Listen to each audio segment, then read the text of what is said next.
So I am Professor Pentakota Trinadharao, Department of Geophysics, Andhra University. మన ప్రపంచంలో భూకంపాలు అత్యధిక స్థలాల్లో ఏర్పడుతుంటాయి. దీనికి కారణం ఏంటంటే భూకంపాలు ప్రధానంగా ఈ టెక్టానిక్ ప్లేట్స్ అంటారు. ఆ ప్లేట్ల యొక్క అంటే భూమి ఒక అంతర్భాగాన్ని కానీ మనం చూస్తే భూమి 0 to 50 కిలోమీటర్స్ దాన్ని ఏమంటారంటే క్రస్ట్ అని అంటారు. ఆ తర్వాత 50 కిలోమీటర్ నుంచి లోపలికి 3000 కిలోమీటర్స్ వరకును మ్యాంటిల్ అనేది భాగం. మ్యాంటిల్ తర్వాత 6600 కిలోమీటర్ల వరకు కూడా అంటే 3000 నుంచి 6600 కిలోమీటర్ల వరకు కోర్ అనే భాగం అంటారు. ఈ కోర్ని మళ్ళీ 2 రకాలుగా విభజించారు, inner core and outer core.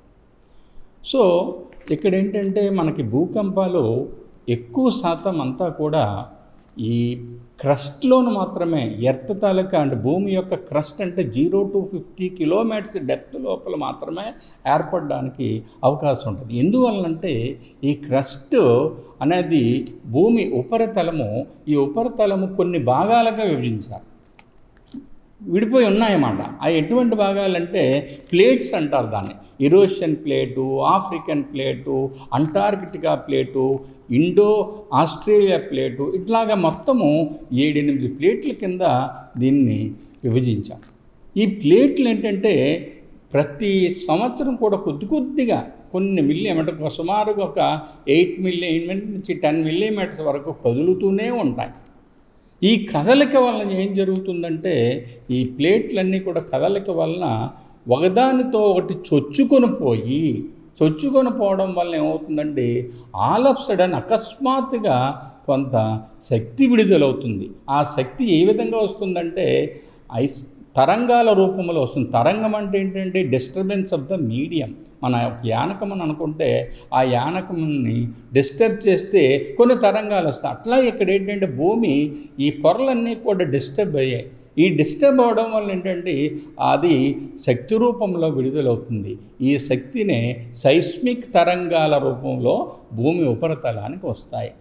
మరి ఈ తరంగాల రూపంలో ఎలాగ వస్తుందంటే ఇక్కడ చూడండి, మనం ఒక స్కేల్, ఒక తీవ్రత ఉంటుందన్నమాట. ఇది రిక్టర్ అనే శాస్త్రవేత్త ఒక స్కేల్ని ప్రామాణికంగా తీసుకున్నారు. ఆ స్కేల్ ఏంటంటే సపోజ్ 2.5 వరకు రిక్టర్ స్కేల్ మీద మనకు చూపించింది. అంటే సైస్మోగ్రాఫ్ అని ఒక ఇన్స్ట్రుమెంట్.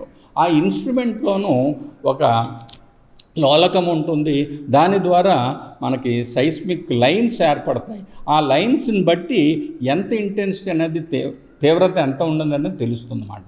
ఆ తీవ్రత సపోజ్ 2.5 వచ్చింది అనుకోండి, అది సుమారుగా మనం 3800 లీటర్ల పెట్రోల్ని కన్జ్యూమ్ చేసినప్పుడు ఎంత శక్తి అయితే విడుదలవుతుందో దానికి ఈక్వలెంట్గా ఆ స్కేల్ని తీసుకున్నారు 2.5.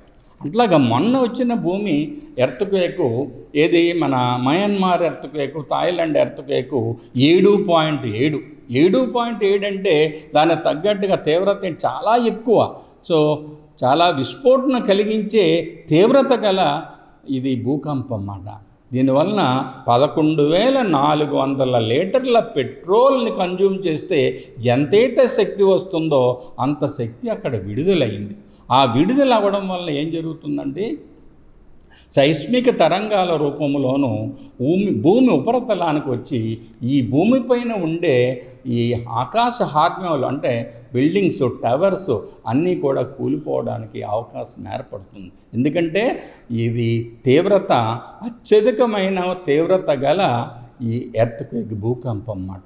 సో ఇటువంటి భూకంపాలు అనేకమైన వస్తుంటాయి. కానీ ఎప్పుడు కూడా భూకంపం అంటే ఒక్కసారి అగ్నిపర్వతాలు పేలడం వలన, ఒకసారి మన ప్రాజెక్ట్స్లో ఉన్నాయి నీటి నిల్వ ఉంచుతున్నాము, నీటి నిల్వ ఉంచడం వలన ఆ నీటిని చాలా అధిక ద్రవ్యరాశి గల నీటిని ఎక్కువ కాలం నిల్వ ఉంచడం వల్ల ప్రాజెక్టులో అక్కడ ఈ జియోలాజికల్ స్ట్రక్చర్ అంతా కూడా మారిపోయి అక్కడ కంపనాలు ఏర్పడతాయి. ఈ కంపనాలు ఏర్పడడం వల్ల కూడా భూమి కంపించి ఆ విధంగా కూడా భూకంపం రావడానికి అవకాశం ఉంటుంది. కాబట్టి భూకంపాలు ఇక్కడ ఒక రకంగాను ప్రకృతి వైపరీత్యమే.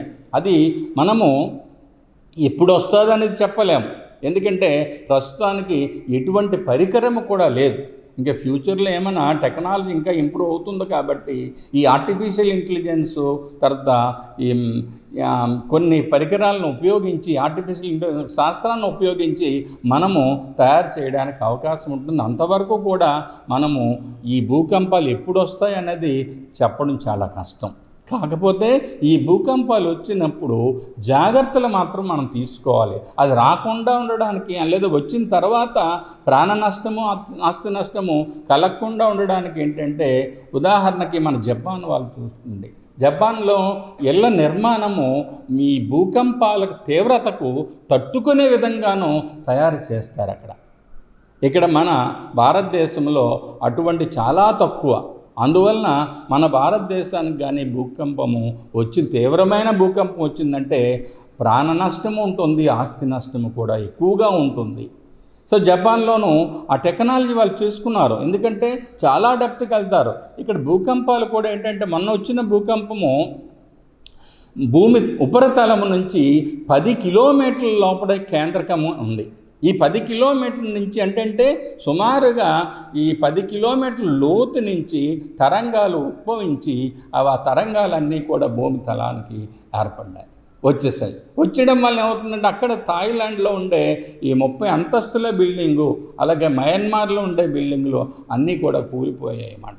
ఎందువల్ల అంటే ఇక్కడ వాటి యొక్క ఫౌండేషన్ కానీ చూస్తే అంత డెప్త్కి వెళ్ళలేదు వాళ్ళు. ఆ నిర్మాణంలో లోపం ఉంది. ఆ నిర్మాణంలో లోపము అంటే మన భూకంపానికి తీవ్రతను తట్టుకునే విధంగా నిర్మాణాలను కానీ మనం తీసుకుంటే ఈ భూకంపాల వలన కొద్దిగానే సరే మనము ప్రాణ నష్టాన్ని తగ్గించవచ్చని నా అభిప్రాయం అండి.